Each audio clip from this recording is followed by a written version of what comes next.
Good morning students, मैं विकास परमार एक बार फिर आप लोगों का 1500 क्वेश्चन की टेस्ट सीरीज में स्वागत करता हूं। आज का पहला क्वेश्चन 221 से स्टार्ट होता है। तो उगते और डूबते समय सूर्य में लाल प्रतीत होता है, उसका कारण क्या होता है? क्योंकि वो स्कैटरिंग के कारण होता है। स्कैटरिंग का मतलब होता है, जैसे मान लो ये धूल के कण वगैरह है और यहाँ से कोई लाइट आ रही है, तो लाइट का धूल कणों के द्वारा फैला देना लाइट को, ये कहलाती है स्कैटरिंग। जितना ज्यादा फैलेगी उसका स्कैटरिंग उतना ही ज्यादा, जितना कम फैलेगी स्कैटरिंग कम।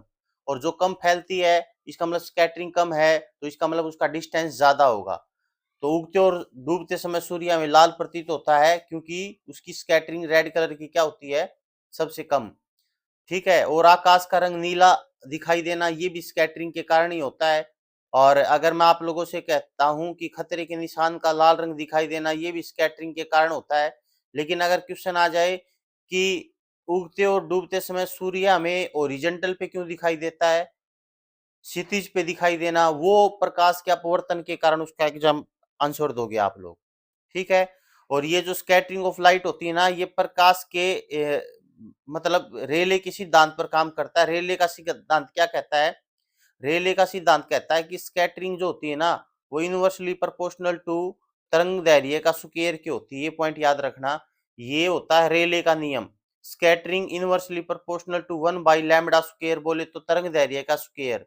मतलब जितनी ज्यादा जितनी कम स्कैटरिंग, जिसकी कम स्कैटरिंग उसकी वेवलेंथ उतनी ही ज्यादा, और जिसकी वेवलेंथ जितनी ज्यादा वो उतनी ज्यादा दूरी तय करेगी।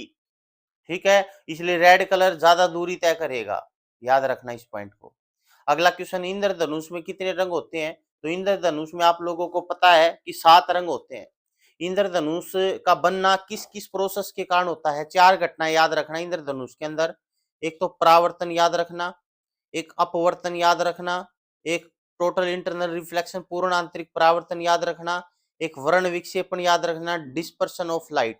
इन सभी के कारण क्या होती है, मतलब इंद्रधनुष में घटनाएं होती है। ठीक है। इंद्रधनुष दो प्रकार का होता है, एक प्राथमिक इंद्रधनुष होता है, एक द्वितीयक इंद्रधनुष होता है।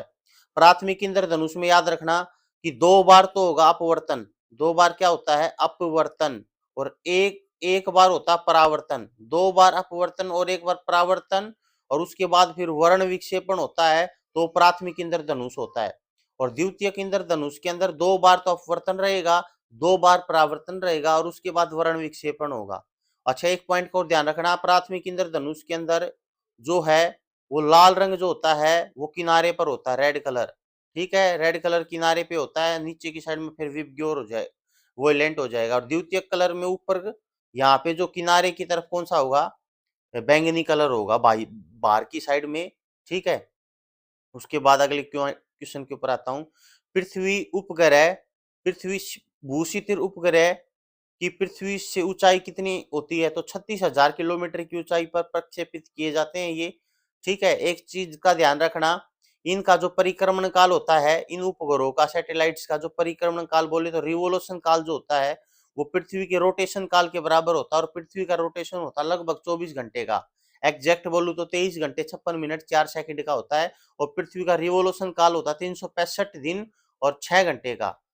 ये रिवोल्यूशन होता है पृथ्वी का 365 दिन 6 घंटे का। एक साल में 6 घंटे, दूसरी साल में 6, तीसरी साल में 6, चौथी साल में 6। और 24 घंटे बोले तो एक दिन बढ़ गया, तो 366 दिन का लीप वर्ष होता है। उसके बाद दूध से दही किस जीवाणु के कारण बनती है? दूध से दही लैक्टोबैसिलस नाम के जीवाणु के कारण बनती है। अगर मैं बैक्टीरिया के बारे में बात करता हूं, तो इसके खोजकर्ता लिवेनोक नाम के व्यक्ति थे। एक पॉइंट का ध्यान रखना, बैक्टीरिया की जो सेल वॉल होती है, कोशिका भित्ति, वो वो इसकी बनी होती है पेप्टाइडो ग्लाइकोन, ग्लाइकोन, इसकी याद रखना आप लोग। ठीक है। और इंपॉर्टेंट पॉइंट बताता हूं मैं इसके बारे में। कुछ बैक्टीरिया होते हैं नाइट्रोजन स्थिरीकरण करने वाले, मतलब नाइट्रोजन फिक्सेशन करने वाले। उनके अंदर इंपॉर्टेंट बैक्टीरिया की बात करता हूं तो मैं, एक तो होता है एजोटोबैक्टर, याद रखना ये एजेटोबैक्टर, एजेटोबैक्टर। दूसरा याद रखना क्लास्ट्रीडियम, क्लास्ट्रीडियम, स्ट्रीडियम। ये 2 बैक्टीरिया तो हो गए। तीसरा बैक्टीरिया राइजोबियम होता है। ठीक है। इनमें राइजोबियम जो होता है वो तो सहजीवी होता है, सिम्बायोटिक। और ये जो दोनों होते हैं ना, ये स्वतंत्र रूप से जीने वाले होते हैं। ठीक है। तो ये तो होते थे नाइट्रोजन स्थिरीकरण करने वाले। एक होता है नाइट्रीकरण, नाइट्रोस्थिरीकरण अलग है और नाइट्रीकरण अलग होता है। नाइट्रीकरण का मतलब क्या होता है कि कुछ जीवाणु अमोनिया को तो नाइट्रेट में बदलते हैं और फिर नाइट्रेट को नाइट्राइट को फिर नाइट्रेट में, मतलब पहले तो अमोनिया को नाइट्राइट में बदलेंगे और नाइट्राइट के बाद उसको फिर नाइट्रेट में बदलेंगे। ठीक है, उसके अंदर एग्जाम्पल बात पूछे तो एक तो नाइट्रोबैक्टर याद कर लेना, नाइट्रोबैक्टर ये लिख लिया करो, नाइट्रोबैक्टर। और दूसरा याद कर लेना नाइट्रो सो मोनास, ये ठीक है। और मानव की आंत में कौन सा बैक्टीरिया पाया जाता है? ई कोली, ये भी याद रखना, मानव की आंत में पाया जाता है। अगले क्वेश्चन के ऊपर आते हैं, मलेरिया की दवा कुनेन किस पौधे से प्राप्त होती है? तो ये कई बार बता चुका हूं, सिनकोना पेड़ की छाल से प्राप्त किया जाता है। और मलेरिया नाम की बीमारी प्रोटोजोआ के कारण होती है, प्लाज्मोडियम प्रोटोजोआ होता है उसके कारण होती है। और कुनीन की गोली खानी पड़ती है और मतलब आपको हो जाएगा, मादा एनाफिलीज काटेगी आपको। ठीक है, भारतीय राष्ट्रीय कांग्रेस की प्रथम मुस्लिम अध्यक्ष कौन था? तो प्रथम मुस्लिम अध्यक्ष की बात करता हूं तो मैं कौन था? बदरुद्दीन तैयब जी। भारतीय राष्ट्रीय कांग्रेस का गठन 1885 में हुआ था। उस टाइम पे ये गठन तो किया था ए ओ अयूम के द्वारा और पहला अध्यक्ष जो बना था वो था व्योमेश चंद्र बनर्जी। और यह अधिवेशन कहां पर हुआ था? बंबई के अंदर हुआ था। कहां पर? बंबई के अंदर हुआ था। दूसरा अधिवेशन 1886 में होता है, ये कलकत्ता के अंदर होता है और इसमें दादा भाई नौरोजी के द्वारा अध्यक्षता की जाती है। दादा भाई नौरोजी एक बार तो 1886 में अध्यक्षता करते हैं, एक बार 1893 में अध्यक्षता करते हैं लाहौर अधिवेशन में, और एक बार अध्यक्षता करते हैं 1906 के अंदर। ये जो 1906 वाला है ना, that's very very important, Calcutta अधिवेशन, इसमें स्वराज शब्द का प्रथम बार प्रयोग किया गया था। दादा भाई नौरोजी ने ही कांग्रेस शब्द दिया था। दादा भाई नौरोजी को वयोवृद्ध पुरुष के नाम से जाना जाता है और इन्होंने ही एक मतलब नियम बताया था, वो मतलब कि किस तरीके से भारत भारत से ब्रिटेन की तरफ पैसे का वहन हो रहा है। ठीक है, 86 के बाद 1887 में मद्रास अधिवेशन हुआ था। 1887 मद्रास अधिवेशन की अध्यक्षता जिसने की थी वो बदरुद्दीन तैयब जी था, जो पहला मुस्लिम अध्यक्ष बना था। और 1888 में जो अधिवेशन हुआ था वो इलाहाबाद के अंदर हुआ था और उसकी अध्यक्षता जॉर्ज यूले ने की थी। जॉर्ज यूले पहला अंग्रेजी अध्यक्ष था जो मतलब कांग्रेस की अध्यक्षता करने वाला था। और 1896 में जो कलकत्ता अधिवेशन हुआ था उसकी अध्यक्षता की थी रहीमतुल्लाह सयानी ने, जिसमें पहली बार राष्ट्रीय गीत को अपनाया गया था। और 1911 कलकत्ता अधिवेशन में अध्यक्षता की थी बिशन नारायण धर ने की थी और इसमें पहली बार राष्ट्रीय गान को अपनाया गया था। और 1907 सूरत अधिवेशन हुआ था, इसमें नरम दल और गरम दल दोनों अलग हो गए थे। इस सूरत अधिवेशन की अध्यक्षता की थी रास बिहारी घोष ने। उसके बाद नेक्स्ट पॉइंट, बंगाल का विभाजन कब और किसके द्वारा किया गया था? तो बंगाल का विभाजन 1905 में किया गया था। गवर्नर जनरल जो होते थे लॉर्ड कर्जन होते थे उस टाइम पे। ठीक है, याद रखना 19 जुलाई 1905 को तो बंगाल विभाजन की घोषणा की गई थी और ये लागू हुआ था 16 अक्टूबर। इसलिए 16 अक्टूबर को बंगाल विभाजन दिवस के रूप में बनाया गया। ठीक है, बिहार में रविंद्रनाथ टैगोर के कहने पर बिहार में राखी बांधी गई थी एक दूसरे के। ठीक है, और बनर्जी ने इसके ऊपर क्या कहा था? बनर्जी जो सुरेंद्रनाथ बनर्जी था उसने कहा था कि बंगाल विभाजन हमारे ऊपर वज्र की तरह गिरा है। ठीक है, और बंगाल विभाजन के विरोध में 7 अगस्त, तारीख याद रखना, 7 अगस्त 1905 को स्वदेशी आंदोलन की शुरुआत हो गई थी टाउन हॉल कलकत्ता के अंदर। और इसमें स्वदेशी चीजों को अपनाया गया, विदेशी चीजों का बहिष्कार कर दिया गया था। अगला क्वेश्चन, भारत में कितने उच्च न्यायालय है? भारत में वर्तमान में 24 नहीं 25 उच्च न्यायालय है। ठीक है, जिसमें से 4 ऐसे न्यायालय है जो साझे है। ठीक है, 1862 के टाइम पे एक तो कलकत्ता हाईकोर्ट बना था, एक बंबई हाईकोर्ट बना था और एक मद्रास हाईकोर्ट बना था। ठीक है, और कलकत्ता जो हाईकोर्ट है उसके अंतर्गत कौन कौन आता है? पश्चिम बंगाल आता है, अंडमान निकोबार आता है, वेस्ट बंगाल और अंडमान निकोबार आता है। और इनकी खंडपीठ कहां पर है? तो पोर्ट ब्लेयर में है। और एक जला पाई मुड़ी यहाँ पे है इनकी। और बंबई वाले का गठन कब हुआ था? 1862 में। 1862 में बंबई वाले का गठन हुआ था। इसके अंतर्गत महाराष्ट्र आता है, गोवा आता है, दादर नागर हवेली आती है, दमन दीव आता है। और इनकी खंडपीठ कहाँ कहाँ पे, नागपुर याद रखोगे, तो एक पणजी याद रखोगे गोवा वाली, एक औरंगाबाद याद रखोगे, यहाँ पे 3 खंडपीठ है।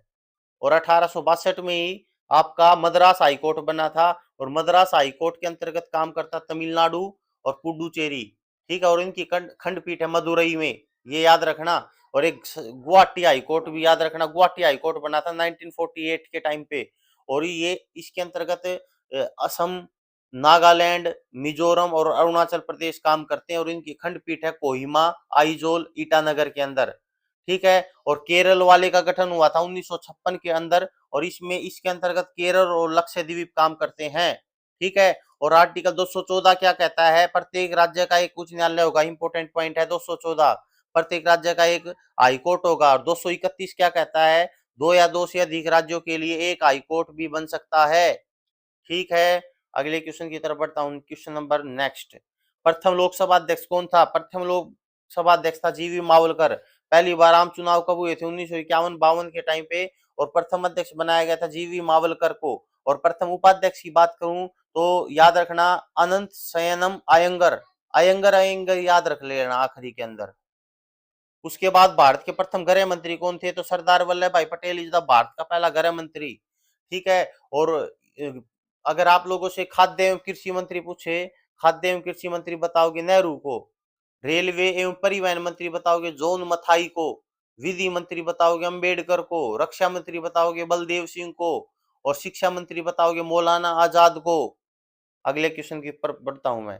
भारत की प्रथम महिला प्रधानमंत्री कौन थी, तो भारत की नहीं संसार की, संसार की प्रथम महिला प्रधानमंत्री कौन थी, श्री माओ भंडार नायके, ये, ठीक है, श्रीलंका से बिलोंग करती थी ये। उसके बाद भगवान महावीर जैन धर्म के कौन से तीर्थकर थे, 24वें तीर्थकर थे। 23वें तीर्थकर पार्श्वनाथ थे। मैंने बताया था ना, महावीर ने सांप देखा, महावीर ने सांप देखा, महावीर सिंह ने सांप देखा, तो महावीर का प्रतीक कौन था, सिंह, ठीक है। और सांप किसका प्रतीक था, पार्श्वनाथ का। 23वां तीर्थकर कौन सा था, पार्श्वनाथ। या इसका फार्मूला क्या था, महावीर सिंह के पास सांप है, तो पास से पार्श्वनाथ, सांप से सांप बन गया था, ठीक है। संभव होता घोड़ा लेके आओ, शंभुनाथ का किया था घोड़ा, याद करो सारी चीजें, ठीक है। उसके बाद है कि संविधान संशोधन द्वारा 6 से लेकर 14 साल के बच्चों को आयु मतलब शिक्षा का अधिकार दिया गया, बच्चों के लिए शिक्षा को मौलिक अधिकार बनाया गया। तो याद रखना ये मौलिक अधिकार भी है, ये 86वां संविधान संशोधन 2002 के द्वारा बनाया गया था, ठीक है।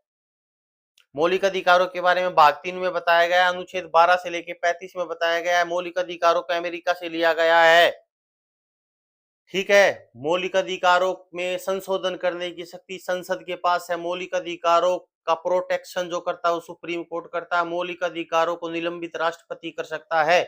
मूल संविधान में 7 मौलिक अधिकार थे, इस समय 6 मौलिक अधिकार है। संपत्ति का अधिकार को 44वां संविधान संशोधन 1978 के द्वारा मौलिक अधिकारों की सूची से निकालकर उसे कानूनी अधिकार बना दिया गया है, और इस समय वो आर्टिकल 300 क में है, कानूनी अधिकार है। अगले क्वेश्चन, ये आ ही गया, किस मौलिक अधिकार को 44वें संविधान संशोधन द्वारा हटाया गया, संपत्ति का अधिकार। इस समय क्या है, एक विधिक अधिकार है।